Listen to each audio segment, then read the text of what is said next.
Check whether the device is powered on and reliably grounded.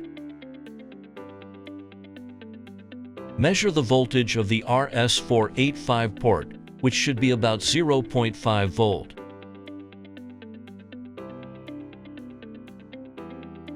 Connect the shield layer to the PE point of the inverter wiring terminal. Secure all connection points and ensure no conductive parts are left exposed. Check whether the RS485 cable is connected to the correct port.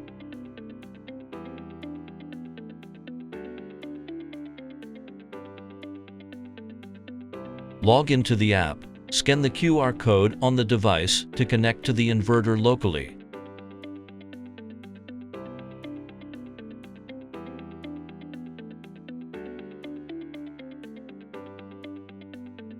Access the RS485 settings screen. Check whether the inverter communication parameters are the same as those configured for the northbound device. Select shielded twisted pair cables or 2-core outdoor shielded twisted pair cables as communications cables. Use a complete cable and do not connect extension cables at breakpoints. Keep communications cables away from interference sources such as power cables.